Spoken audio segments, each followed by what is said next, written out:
अधिकार जब तक एक दूसरे के नहीं मिलेंगे तो काम चलने वाला नहीं है। तो सबसे पहले मैं सभी साथियों को, मेरे नौजवान साथी एवं मेरे क्रांतिकारी, सबसे पहले हरिद्वार के पवित्र धरती पर मैं जिलाध्यक्ष, जो जिलाध्यक्ष है, जो जिला महासचिव है और जिला कोषाध्यक्ष है और जिले के संगठन है, मंत्री है, या जो भी हमारे राष्ट्रीय बहेलिया जनजाति विकास मंच के जितने भी पदाधिकारीगण हैं, मेरे दिलों की गहराई से सभी को बहुत बहुत बधाई।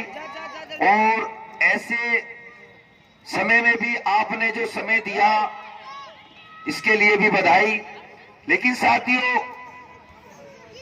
मुरादाबाद से चल के और आपके हरिद्वार में यहां कोई वोट मांगने के लिए नहीं आया हूं साथियों। लेकिन साथियों, मैं आपके दिमाग में एक बात जरूर कहना चाहूंगा कि देखिए कि जो हमारे समाज की जो पीड़ा है, मैं सिर्फ और सिर्फ चित्तौड़िया बहेलिया आदिवासी की नहीं बात कर रहा हूं। मेरा मतलब यह है कि जो रोडों पे और खुले आसमान में रह रहा है वो मेरा है, मैं उनका हूं। चाहे उसमें बदिये हो, ग्यारे हो, चुटकुले हो, और जो मतलब ग्यारे भी आते हैं, और जो फूल माला बेचते हैं वो भी हमारे सिर की बंद है, वो भी हमारे बारे वाले समाज के लोग हैं। क्योंकि मैं आपका भाई, आपका बेटा, आपका बच्चा आपके बीच में जो आया है वो सिर्फ आपकी पावर को समझाने आया है। क्योंकि हमारे समाज के लोगों के साथ जो शोषण होता चला रहा है, इसकी हमें कदा भी बर्दाश्त नहीं करना होगा। लेकिन साथियों, जब ये देश गुलाम था उन फिरंगियों का, तो कोई चित्तौड़िया बहेलिया आदिवासी नहीं, सारे के सारे इस देश के और इस मातृभूमि के बेटे बनकर और इस देश को उन अंग्रेजों को भगाने का जो कार्य किया वो हम ही वीर हैं। आपने नाम सुना हुआ वीर बिरसा मुंडा जी। अगर अंग्रेजों से सबसे पहले अगर कोई क्रांति लाए थे तो वो वीर बिरसा मुंडा जी लेके आए थे, क्योंकि वो हमारे बुजुर्ग थे। लेकिन साथियों, मैं आपसे ये पूछना चाहता हूं, क्या हमारे अंदर क्या खून नहीं, क्या पानी हो गया है? हम अपने अधिकारों के लिए क्या हम लड़ नहीं सकते? क्या हम अपने अधिकारों के लिए एक मंच पे आ नहीं सकते? आना होगा साथियों, अपने लिए नहीं, अपने बच्चों के लिए आपको आना होगा। क्योंकि रोटी मांगने से नहीं, आज का दौर है रोटी छीनने से मिलेगी साथियों। और हम एक बात और भी कहना चाहेंगे कि एक चने से कभी भार नहीं फूटने वाला। मैं ये पूछना चाहता हूं कि जिन बच्चों को आपने पैदा किया है, जब आप उनको अधिकार नहीं दिला सकते या उनकी लड़ाई आप नहीं लड़ सकते, तो मैं ये पूछना चाहता हूं उस बच्चों को दुनिया में लाने का काम क्यों किया जा रहा है? एक दूसरी बात, जो गलती हमारे बुजुर्गों ने की है, अगर वही गलतियां अगर हम करने लगेंगे तो हमारे बुजुर्गों में या हम में अंतर क्या रह जाएगा? इसी के साथ मैं आपसे सभी से एक निवेदन करने आया हूं कि जब भी राष्ट्रीय बहेलिया जनजाति विकास मंच का कहीं भी सम्मेलन होगा, कहीं भी कुछ होगा, आपको फेसबुक, ट्विटर, इसको शेयर ज्यादा करना है। क्योंकि ये सरकारें बेरी हैं, ये सरकारें अंधी हैं, तुम्हारी पीड़ा, तुम्हारा दर्द ऐसे समझने वाली नहीं है। क्यों? क्योंकि जब तक बच्चा नहीं रोता तो बच्चे की भी मां दूध नहीं पिलाती। तो साथियों, हम हर प्रदेश में जा रहे हैं, हर देश में जा रहे हैं, घर घर हम लोग जा रहे हैं, हर गांव में हम जा रहे हैं। हमारा मकसद सिर्फ समाज को जागरूक करना है। और समय आने पर, अभी मैं घोषणा नहीं कर सकता, जब तक दिल्ली हम जाएंगे नहीं, चाहे वो पंजाब हो, हरियाणा हो, उड़ीसा हो, कर्नाटक हो, झारखंड हो, पूरे समाज के लोगों को जब तक मैं जगा नहीं लूंगा तब तक दिल्ली का घेराव कर नहीं सकता। और जिस दिन पूरे देश के लोग और मुझे एहसास हो जाएगा तो दिल्ली वालों को भी हमें बता देंगे कि कम चित्तौड़िया बहेलिया और बारे वाला समाज भी किसी से कम नहीं।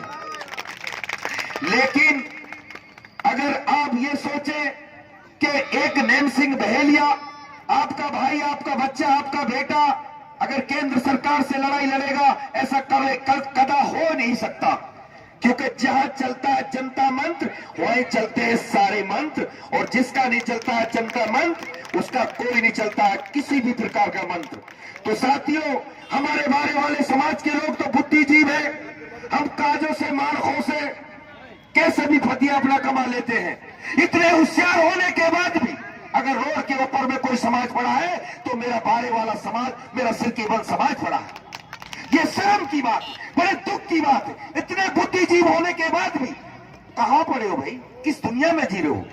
सरकार ने ऐसे नए कानून निकाल लिए है कि तुम्हें अब बूथने पे भी परमिशन होगा।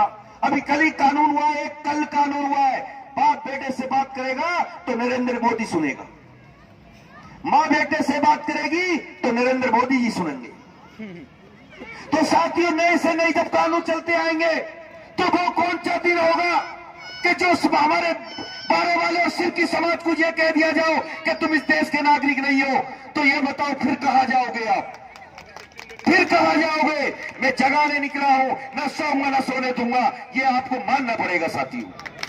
मैं ये कहना चाहता हूं आप लोगों से कि आज हम जितने, हम 100, 200, 500 जो भी लोग हैं, अगर 500 लोगों ने अगर हर जगह जगह अपना मैसेज डाल दिया, किस दिन लाखों करोड़ों के टाइम हम लाखों करोड़ों हो जाए इसका कोई भरोसा नहीं।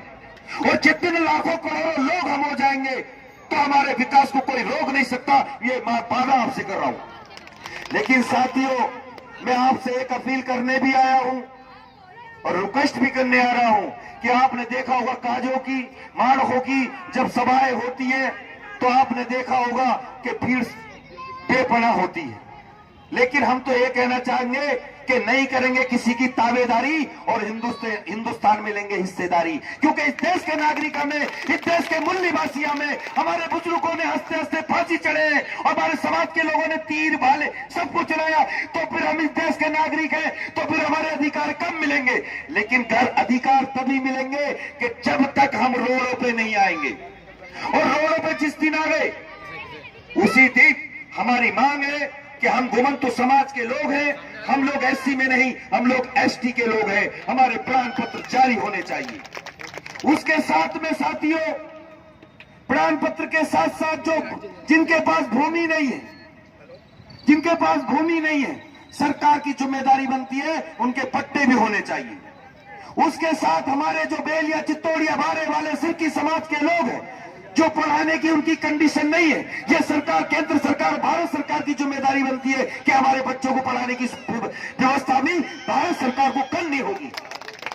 इसी के साथ में मेरे नौजवान साथी जो हम तीतर बटेर बेच करके हम अपना गुजारा करते थे, वो भी केंद्र सरकार, भारत सरकार और कांग्रेस सरकार ने बंद कर दिया। हम तो यह कहना चाहते हैं कि जो बेरोजगार है उनको चिड़ियाघर में नौकरी दे दो।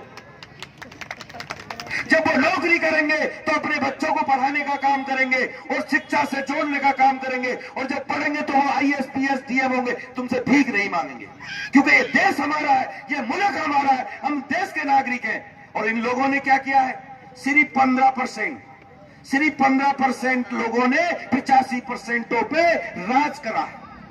भाई से भाई को लड़ाने का काम किया जाता है, हिंदू को मुसलमान से लड़ाने की बात की जाती है, मुसलमान को हिंदू से लड़ाने की बात की जाती है।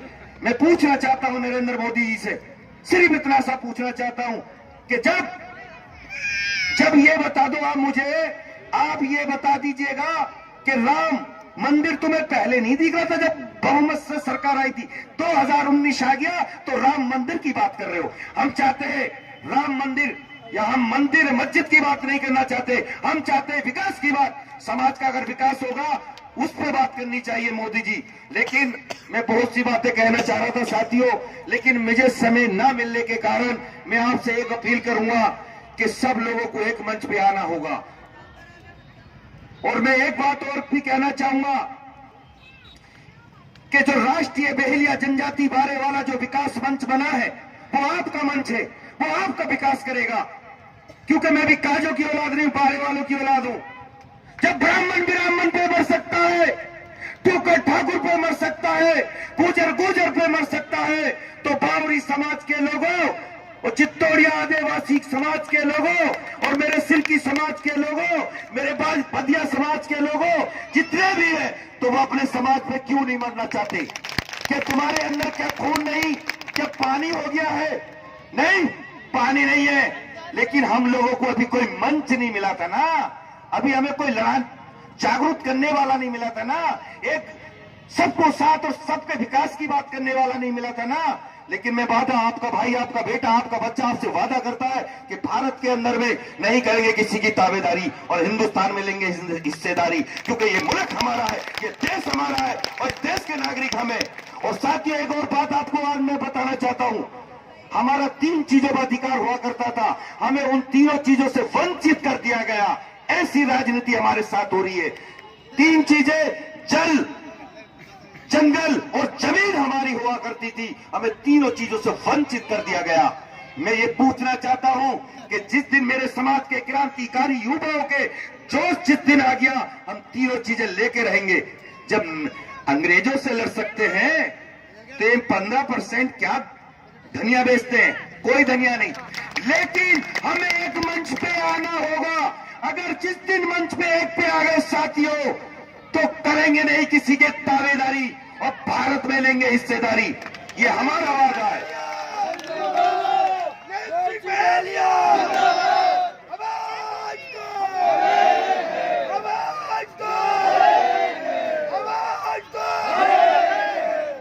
तो मेरा कहने का मतलब साथियों, आप बड़ी बारीकी से आप समझ ही गए होंगे। मेरा रीजन ये है कि एक लकड़ी जले ना उजीता हो। हमारे बुजुर्गों ने जो भूल की है वो भूल हमें नहीं करनी है। भाई से भाई को जोड़ने का काम करना है हमें। जो हमारे दबे कुचले समाज के लोग हैं, कई समाज, हमारे समाज को, बारे वाले समाज को कई नामों से जाना जाता है, और हमारा समाज जो है ना कई भाषा बोलता है। तो मैं ये पूछना चाहता हूं कि आज जो राष्ट्रीय भेलिया जनजाति बारे वाला विकास मंच, आज मेरे नौजवान साथियों, ये मुझे बता दो कि हम तेरे वाले, ये कोड वर्ड है कि हम तेरे वाले बारे वाले। अगर वो तेरे वाले तो हाथ मत उठाना, अगर वो बारे वाले तो सब मिलकर हाथ उठाओ। भेलिया समाज जिंदाबाद, बारे वाला समाज जिंदाबाद, आवाज दो, आवाज दो, आवाज दो। बस आप लोगों ने मेरी बात सुनी, इसके लिए बहुत बहुत धन्यवाद। और जब दिल्ली का जब घोषणा होगी, आपको सबको अवगत करा दिया जाएगा। और आप लोगों ने मेरा इतना समय दिया, मेरे दिलों की गहराई से बधाई। और मेरी माता, मेरी नौजवान साथी एवं क्रांतिकारियों, मेरा सभी को जय भीम और क्रांतिकारियों को मेरा नमस्कार। और जब भी आवाज दो तो सबको एक मंच पे आना होगा। भेलिया समाज, भेलिया समाज, बहुत बहुत साथियों, बहुत बहुत धन्यवाद साथियों।